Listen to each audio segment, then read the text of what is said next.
Hablemos con Peláez.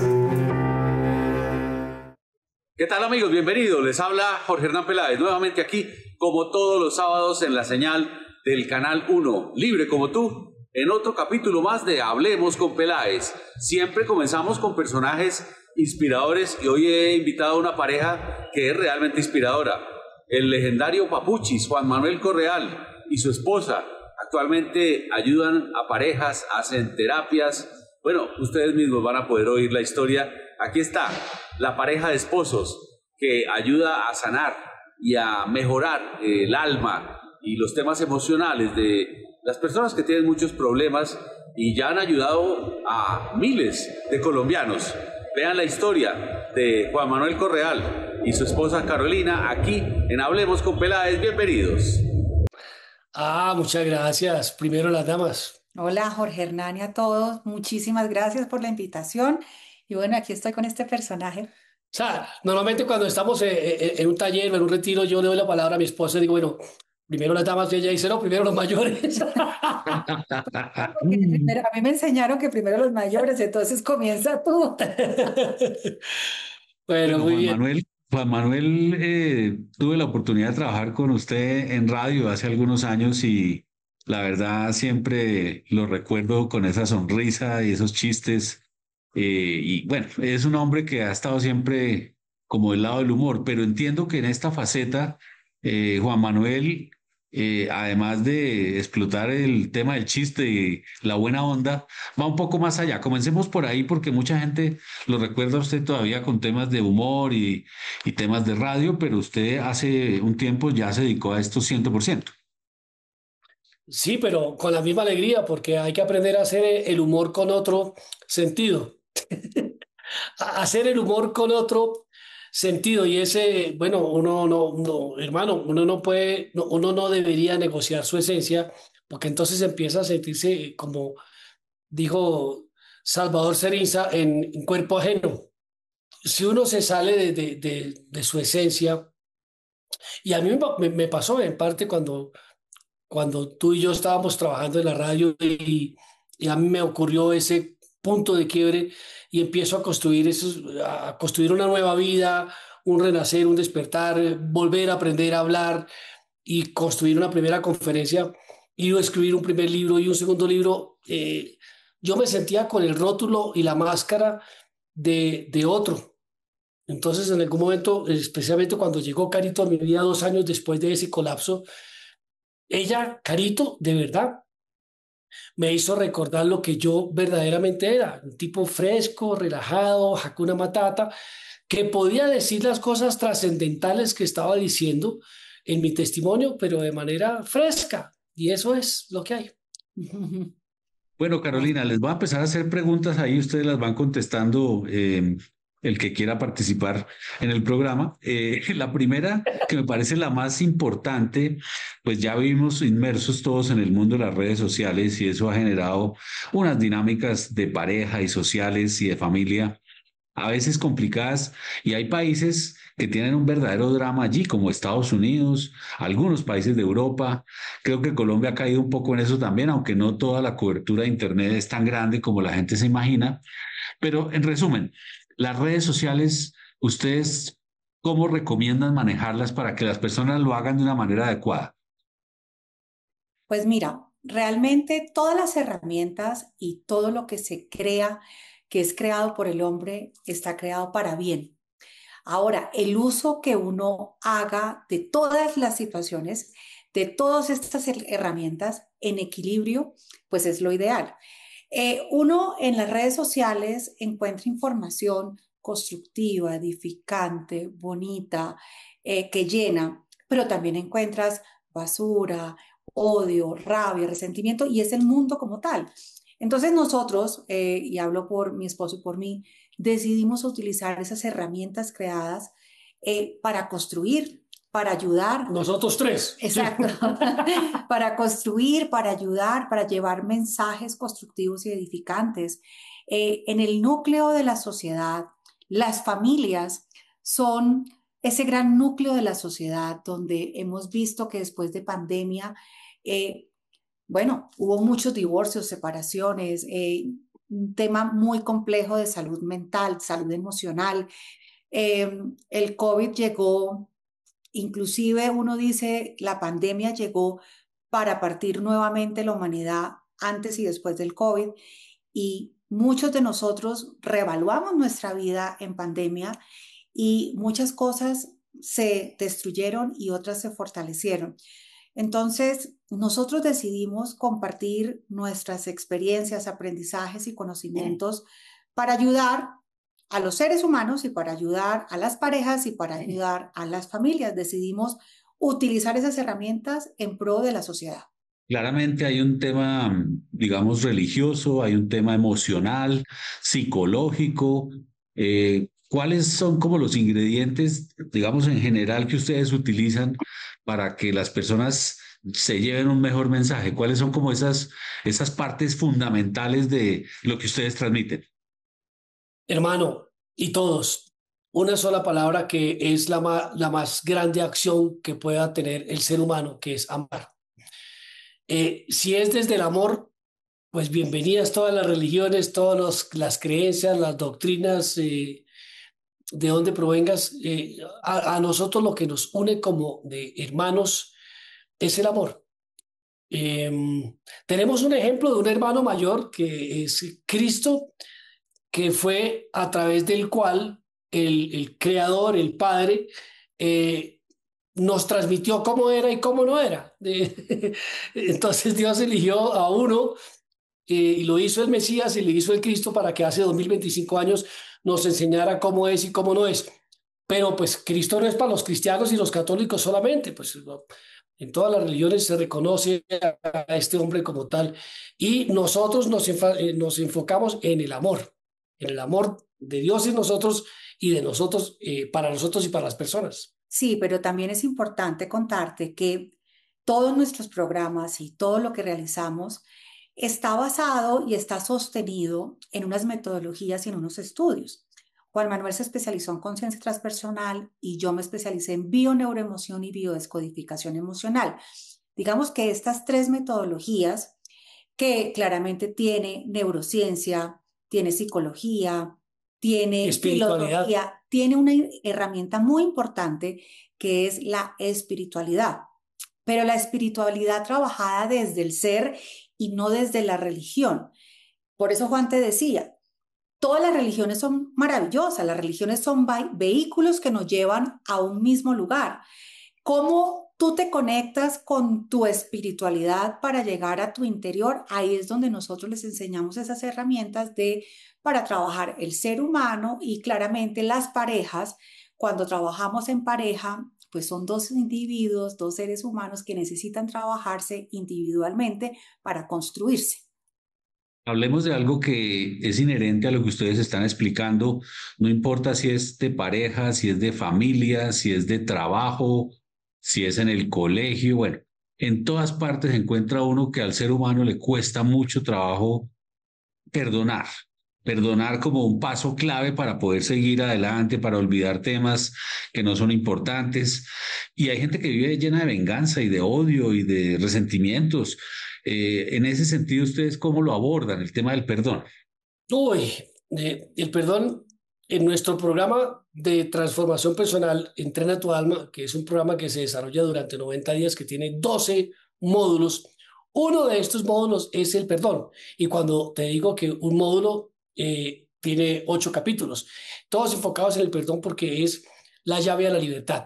El perdón es a través de la verdad, y la verdad, aunque no te guste porque te duele o porque te despierta la culpa o la vergüenza, finalmente te revela la luz, y la luz es la verdad que te hará libre. Es necesario, el perdón es como, como ese jarabe amargo que te tienes que tomar para que te El mejores laxante. de la tos. Es como ese laxante que te va a hacer expulsar todo ese estiércol emocional que hay en ti, como la culpa, el miedo, el rencor, la ira, el resentimiento, el odio, y lo que genera traumas. Es Mira, una pero necesidad del perdón. así es, pero fíjate que trabajar el perdón desde un estado de conciencia donde no has trabajado la espiritualidad, pues es muy difícil porque la persona está intoxicada. de sus emociones, de su pasado, del rencor, de la culpa. Por eso nosotros trabajamos para poder llegar al perdón. Primero hay que trabajar toda esa parte de conexión donde la misericordia, la empatía, el reconocernos como seres perfectamente imperfectos, donde eliminamos el juzgamiento, donde nos declaramos inocentes, pero para poder llegar ahí hemos necesitado trabajar un poquito con todos. El perdón no es que sea fácil o difícil, pero el perdón sí es una decisión y el perdón nos hace libres. El perdón nos ayuda a cortar las cadenas que nos atan a la infelicidad, a tantas cosas que deseamos y que nos preguntamos, pero ¿por qué no somos capaces de lograrlas? Pues porque muy seguramente tienes unas cadenas de esclavitud que necesitan liberarte y solamente se logra a través del perdón. Sí, ahí es importantísimo aclarar que siempre es necesario el amor, porque solo a través del amor puedes llegar al perdón. De acuerdo a tu capacidad de amar, que es toda, está proporcionalmente relacionada a tu capacidad de perdonar. Entonces, el primer paso, como le decía Carito, es llenarte de amor. Cuando estés lleno de amor, ese amor es el que te va, yo no sé si a facilitar, pero te va a abrir las puertas del perdón en las tres vías: el perdón contigo mismo, el perdón con la otra persona que heriste y el perdón hacia la otra persona que te hirió. Bueno, hablemos ahora de algo que también tiene que ver con lo que ustedes trabajan y es el ser humano. Hay unos que lo logran y otros no. Logra gestionar sus emociones. Yo no digo que las logra bloquear del todo o las logra eliminar, pero hay seres humanos, por ejemplo, los deportistas de alto rendimiento, los profesionales, digamos, el que va manejando un avión, tiene que gestionar sus emociones para que eso no le interfiera y no todos los seres humanos logran gestionar tan fácil sus emociones. Hay gente, amigos en común que tenemos, que se salen de la ira en un segundo por cualquier cosa, en un restaurante o en el tráfico. ¿Cómo lograr entregarle a la gente un mensaje de que se puede lograr gestionar las emociones? ¿Qué camino hay que correr para llegar allá? Bueno, pues lo Aquí primero, la experta en emociones, bioneuroemoción. mira, lo primero es identificarlas, ¿sí? Digamos que para poder aprender a gestionar las emociones es un entrenamiento. O sea, no nos enseñan a gestionar la emoción. Desde niños, como que no llores, ¿sí? No debes llorar. No llores porque los niños no lloran. Ay, no, esto no es para tanto. No hagas la pataleta. Entonces nos van obligando a no sentir. Entonces, de las diferentes formas en que nosotros ayudamos es aprender a sentir. O sea, ¿qué estás sintiendo? ¿Por qué lo estás sintiendo? ¿Sí? Y cómo estás conceptualizando, es decir, que te logres pensar por qué me molesta o por qué no me gusta o por qué me encanta. ¿Sí? Entonces tú dirás, no, pero ¿a qué horas yo hago todo esto en un momento de ira, de rabia? Pues cuando uno se entrena para poder gestionar la emoción, eso es cuestión de segundos. De 9 Es segundos. cuestión de 9 segundos en que uno logra identificar qué estoy sintiendo, por qué estoy sintiendo y para qué lo estoy sintiendo. No, y hay algo muy importante y es desde la conciencia, porque es que esto es la mezcla de la bioneuroemoción y la biodescodificación emocional con la conciencia, que se convierte en transpersonal cuando comienza a afectar positivamente a los otros, pero tiene que pensar en mí. Esa conciencia te lleva a decir, listo, ya lo identifiqué, ¿qué pasó? Y ahora viene una pregunta: ¿cuándo comenzó esa emoción a habitar en mí? Juan Manuel, Carolina, una pausa, ya regresamos con el resto de la nota aquí, en la señal del Canal 1, libre como tú.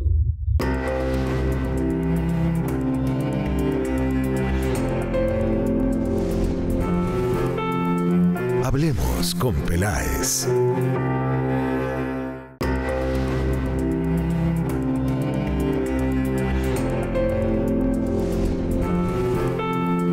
Hablemos con Peláez. Y el resto de la nota con Juan Manuel Correal y su esposa, aquí hablando de temas emocionales, de coaching y bueno, toda una serie de filosofía que tienen alrededor de la práctica que hacen. Yo recuerdo que mi origen es ser proveedor y no ser acaparador. Claro, estoy interviniendo en muchos aspectos de la conciencia y se necesita elevar el estado de conciencia para decir, hombre, ¿qué quieres tú? ¿Qué quiero yo? Yo propongo esto, tú propones esto, ¿cómo unimos las ideas? Pero pues hombre, siempre está ese sistema egocéntrico que hay en todos de alimentar el primero yo, el beneficio para mí, y cuando yo esté arriba, miro a ver a quién ayudo, pero eh, yo necesito estar arriba a costa de lo que sea. Mira, Colombia necesita más que nunca unidad. Colombia necesita estar unida, unida como hermanos, unidos en justicia, unidos en coherencia, unidos en equilibrio y buscando de verdad trabajar todos juntos para sacar este país adelante. Necesitamos fortalecer. ¿Fortalecer qué? Fortalecer la fe, fortalecer la esperanza, fortalecer esa gran unidad de seres humanos que estén preparados, ¿sí? Y es ahí donde todos en oración podemos hacer que este país se una para pedir discernimiento, justicia, sabiduría. Necesitamos la sabiduría más que nunca para unir a los colombianos, porque lo que tú dices, cada vez quieren polarizarnos más y necesitamos orden y justicia, lo que dice nuestro escudo, orden y justicia, pero en unidad. Eso es lo que nosotros no somos como apolíticos, porque claramente estamos un poco salidos de todo este contexto, pero es lo que desde nuestro corazón deseamos para Colombia. Queremos la unidad, no queremos más estas guerras y estos odios y todo esto que está pasando, que es muy doloroso. Pero yo siento que eso muestra es un síntoma también de la sociedad colombiana y es que a veces hay mucha intolerancia. Somos como muy buenos para criticar al otro, para señalar al otro y no somos buenos para hacer la autocrítica. Trabajemos ese tema para finalizar. Ambos, una opinión sobre el tema de la autocrítica y cómo eso puede ayudar.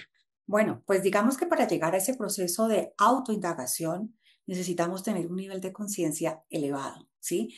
Allá es donde nosotros queremos llevar a todos los seres humanos, a que yo logre mirar hacia adentro todo lo que tengo bueno de mí y todo aquello lo que debo mejorar de mí. Ahora, nosotros somos seres sociales, ¿sí? Todos somos seres sociales, pues pertenecemos a una sociedad. Todo lo que hay dentro de mí es lo que yo entrego. Ahora, la pregunta es, ¿qué estamos recibiendo? ¿Sí? Porque si yo estoy recibiendo odio, malos tratos, estoy recibiendo todo esto, muy seguramente eso es lo que yo estoy dando. Entonces, aquí todos debemos poner y todos debemos hacer ese proceso de autoindagación y elevar el estado de conciencia para transformar todo lo que yo deseo en mi interior y de esta manera así estoy poniéndole un granito de arena a la sociedad.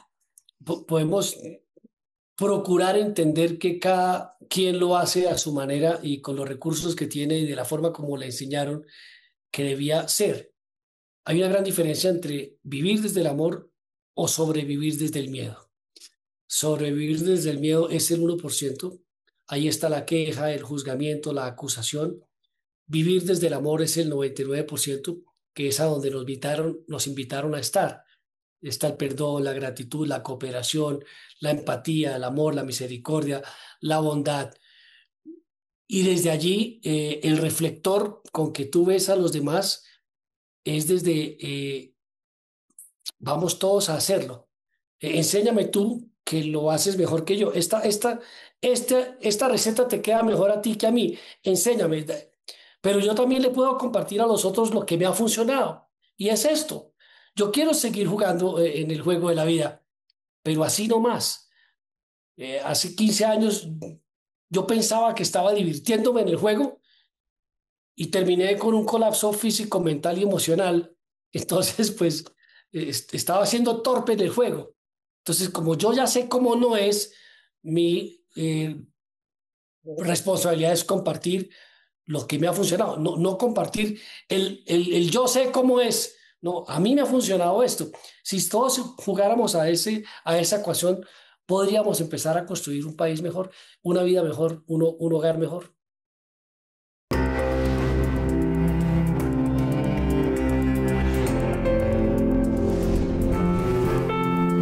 Hablemos con Peláez. Carolina, Juan Manuel, muchas gracias, mucha suerte con el resto del año en el tema de coaching. Gracias por aceptar la invitación del Canal 1. La nota completa la pueden ver en nuestra página canal1.com.co. Otra pausa, ya venimos.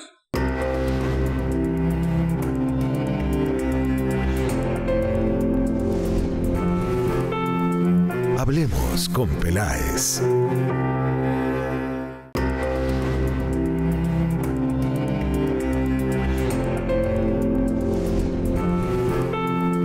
Hablemos con Peláez. Llega Juliana Duque.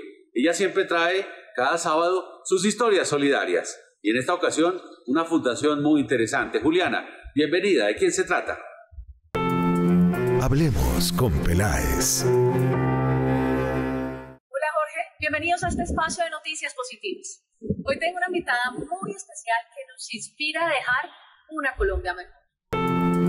Hablemos con Peláez.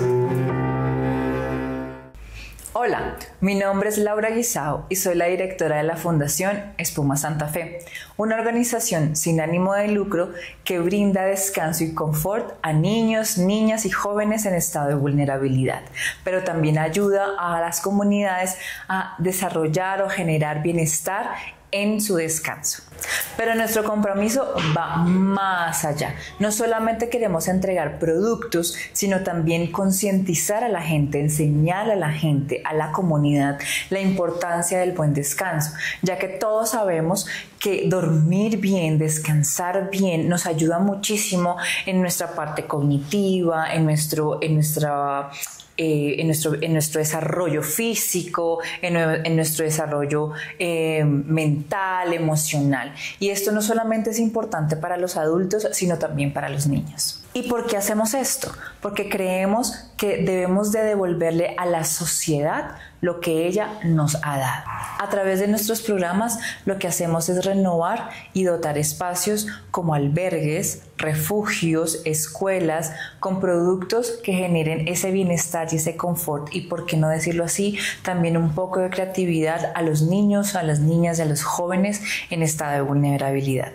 En la Fundación Espuma Santa Fe estamos convencidos que generar descanso y confort ayuda de verdad al bienestar, a la parte emocional y, por qué no decirlo, también física de las personas. Pero nuestra gran convicción es de verdad ayudar a los niños, a las niñas, a los jóvenes en estados de vulnerabilidad. ¿Y por qué? Porque creemos fielmente, como lo decimos, son el futuro de este país y son los que van a sacar este país adelante. ¿Y por qué no dar o aportar un grano de arena para que ellos puedan desarrollarse y hacer sus sueños realidad y construir un mejor país? Hablemos con Peláez. Muchas gracias y que sigan adelante proyectos como estos. Esto es todo por hoy, Jorge. Nos vemos dentro de 8 días con más historias solidarias. Chao. Hablemos con Peláez. Gracias, Juliana. La próxima semana más historias solidarias con Juliana Duque. Y ahora voy con una interesante crónica que tiene que ver con una compañía digital. Mercado Libre ha sido ampliamente reconocida en diferentes escenarios académicos y periodísticos como una de las plataformas de comercio electrónico más importantes de toda América Latina. Vean la nota con Mercado Libre hoy aquí en Hablemos con Peláez.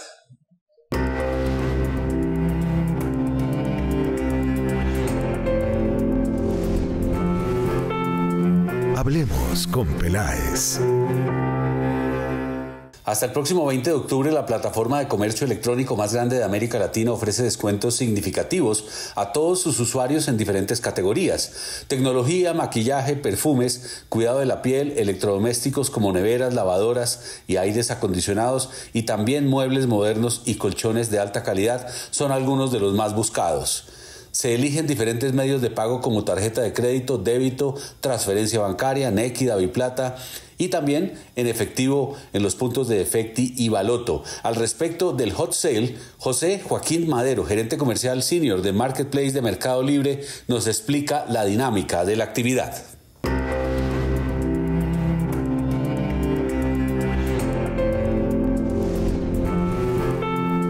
Hablemos con Peláez. Bueno, mi nombre es José Madero, soy el gerente senior para el Marketplace, el área comercial en Colombia. Y del 16 al 20 de octubre vamos a tener el Hot Sale en Mercado Libre. No solamente va a ser una fecha de descuentos, va a ser una fecha en donde vamos a traer lo mejor de Colombia. Nosotros tenemos más de 28.000 pymes que hoy están trabajando a través de la plataforma. Estamos democratizando el comercio. Y esta democratización, ¿cómo la logramos? Que más del 95% de los que van a participar en este evento son pymes.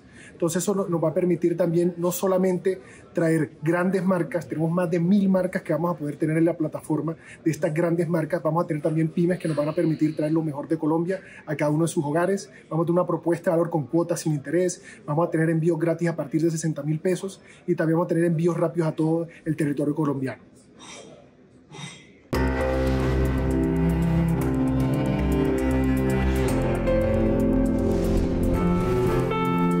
Hablemos con Peláez. Y llega el momento de las cápsulas empresariales aquí en Hablemos con Peláez. Hablemos con Peláez.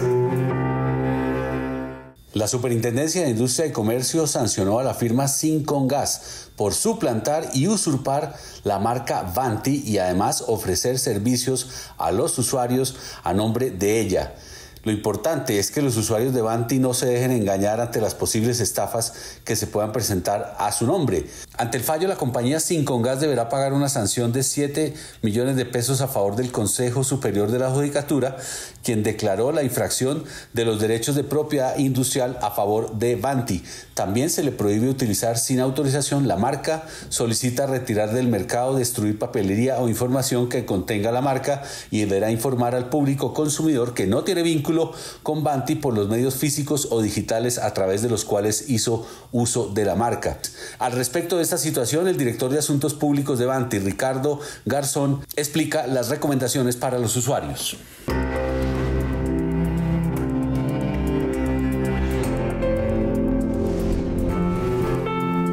Hablemos con Peláez. En días pasados, la Superintendencia de Industria y Comercio sancionó a la firma Sincongas por suplantar y usurpar la marca Vanti y ofrecer servicios a los usuarios a nombre de ella. Es la cuarta firma este año sancionada por los mismos hechos. La invitación es que los usuarios se informen bien sobre la revisión periódica obligatoria, no se dejen engañar. La fecha de la RPO aparece en la factura, se hace solamente cada 5 años. Vanti no acepta dinero en efectivo y adicionalmente no contacta por teléfono.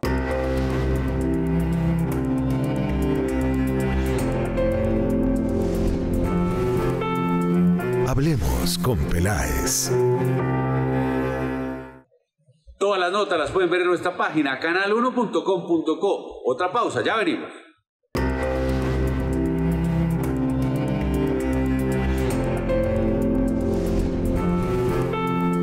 Hablemos con Peláez.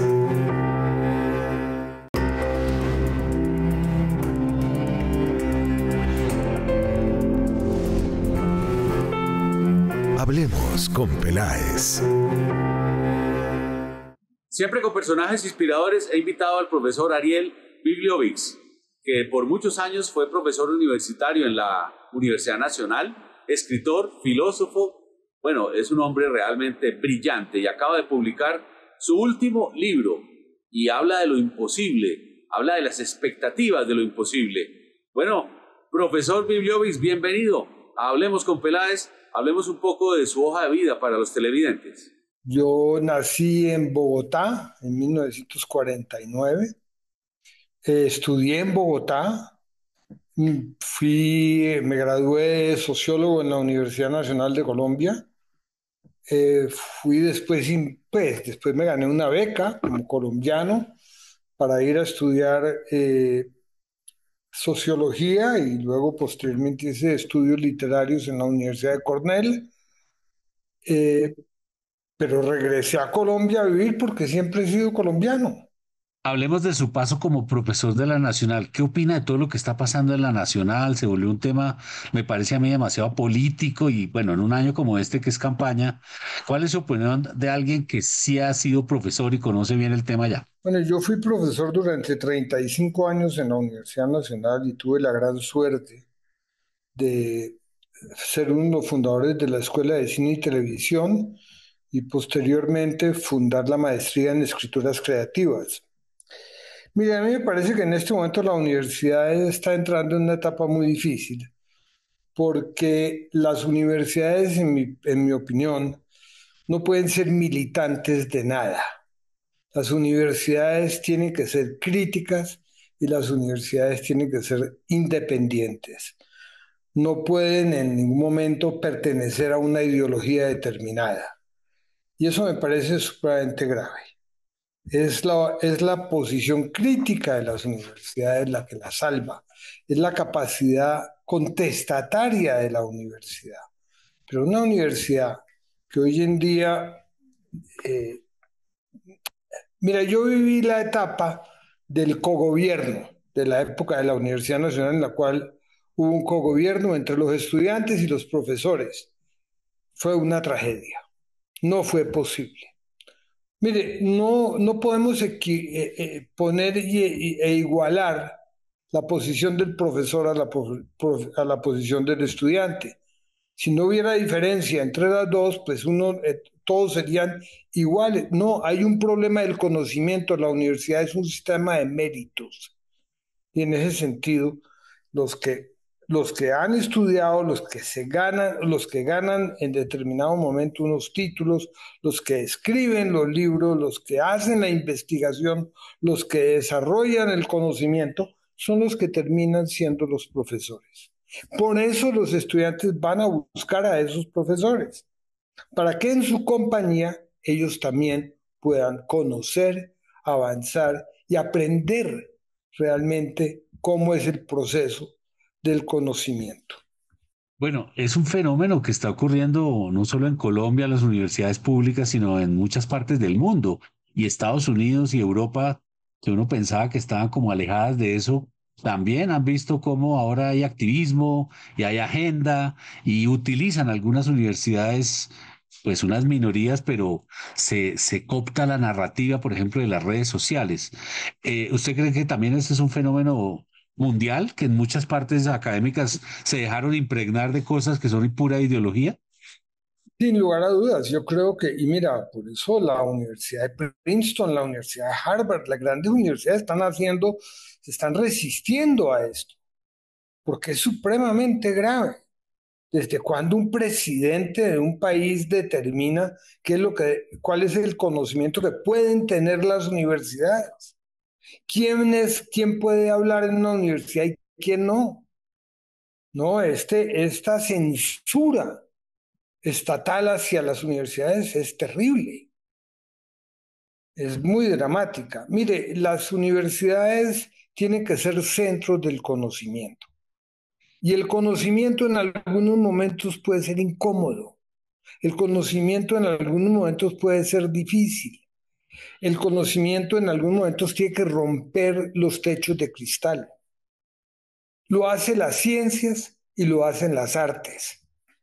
Y en ese sentido, los gobiernos tienen que entender que por eso se habla de alguna forma que los campus universitarios son autónomos, tienen una autonomía. La autonomía es la autonomía del conocimiento.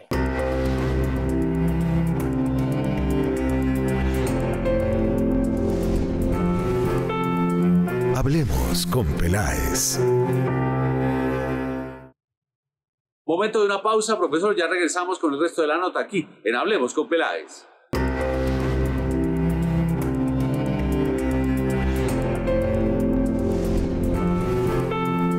Hablemos con Peláez. Hablemos con Peláez. Y el resto de la nota, Ariel Bibliovix aquí en Hablemos con Peláez. La búsqueda de la palabra precisa no se da inmediatamente, se da en la medida en que uno va encontrando, va armando la vasija, va armando la obra, va encontrando las palabras que le corresponden y la palabra precisa para cada situación.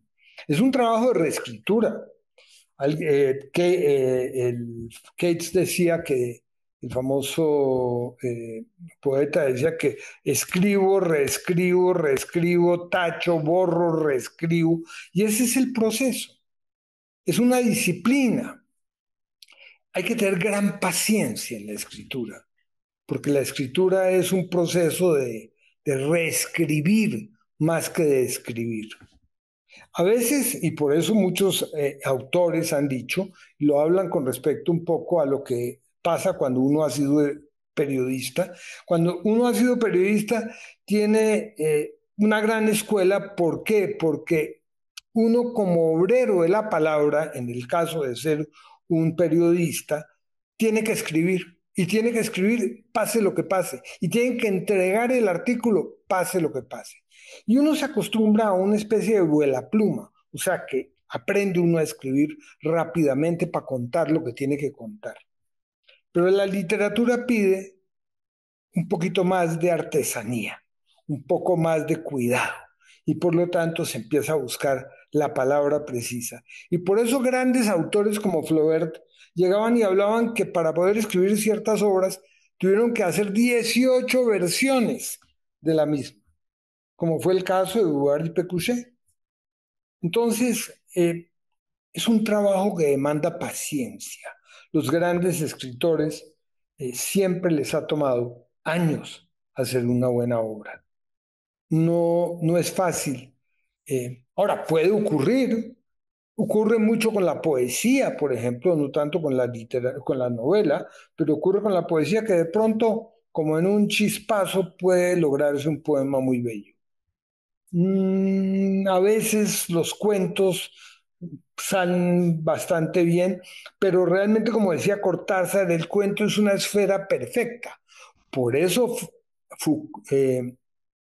Faulkner le recomendaba a los jóvenes escritores empezar por la novela, porque la novela, aunque es mucho más extensa, tiene la gran ventaja de que el ripio se ve como menos, permite más errores, permite más momentos, llamémoslo así, no tan ajustados, pero también el mismo escritor, y eso lo enseña también Flaubert, el buen escritor busca el tono poético, busca la frase poética dentro de su propia obra.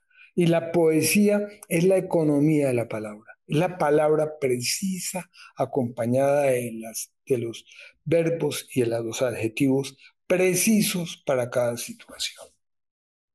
Bueno, otro de los temas en los que coinciden escritores, cantantes, compositores, pintores, como artistas, a veces hay que sacrificar parte del arte. Tuve una oportunidad alguna vez de hablar con un compositor que decía que parte también del proceso de composición es de pronto la mitad de la obra ya no sirve y ahí desecharla y a veces matar su propia obra es parte del proceso creativo que de pronto las personas que no son artistas no lo entienden. En su experiencia personal, Asriel, ¿cómo se puede manejar una situación de esas a la que usted le ha dedicado horas y días y de pronto se da cuenta que no sirve para nada? Bueno, mire, uno tiene que ser autocrítico y en ese sentido tener cuidado porque a veces pues uno sin querer va tachando lo que no debe tachar, pero en términos generales todo escritor sabe, mire, si no es indispensable, si la frase no es indispensable, usted la tacha y no pasa nada, esa frase sobraba. Rulfo lo decía, que él cada vez que leía su obra encontraba que había frases que no agregaban, las eliminaba.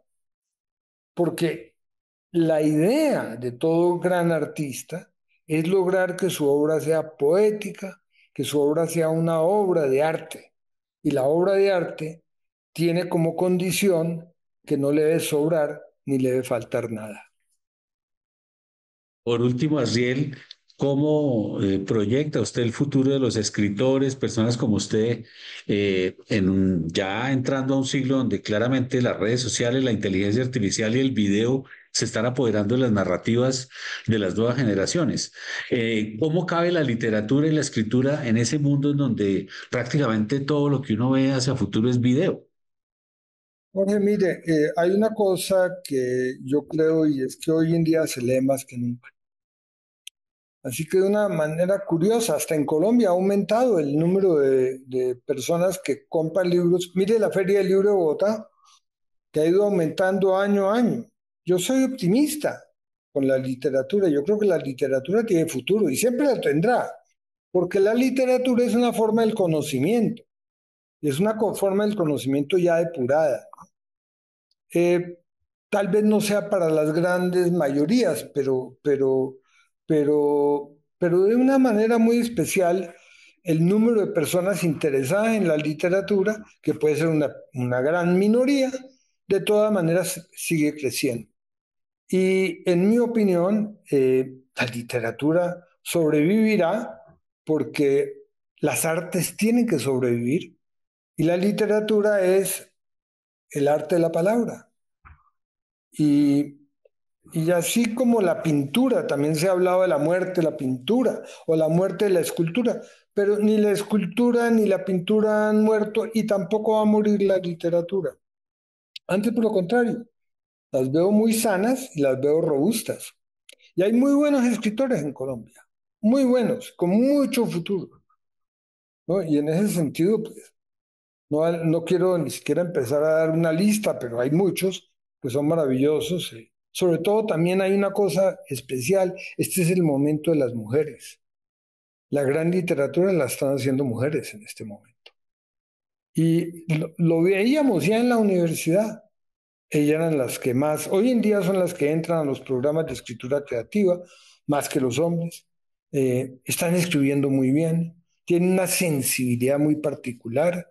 Y la sensibilidad se cultiva. Uno de los grandes dilemas que yo tuve en la maestría de escrituras creativas era que había un mito en Colombia, un mito terrible que creía que el talento nace pero no se hace. Y eso es falso. El talento, la sensibilidad se puede cultivar.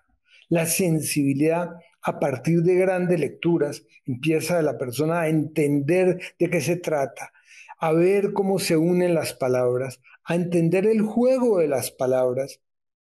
Y en cierta forma ahí es donde realmente empieza esa emoción que produce literatura. O sea, yo tengo la impresión de que la sensibilidad se cultiva y se cultiva a través de las grandes lecturas. Y uno lo ha visto y las personas mucha gente que antes no tenían, sus familias no tenían libros, de pronto ellos son grandes lectores. Y de pronto ellos empiezan a escribir. Y sus experiencias son interesantísimas. Yo creo que todos tenemos una historia que queremos contar en nuestro interior. Y por eso, pues yo creo que la maestría fue tan exitosa en sus comienzos y sigue siéndolo, ya va a cumplir 20 años. Fue la primera maestría en América Latina y de todas maneras sigue viva y adelante, con mucha fuerza.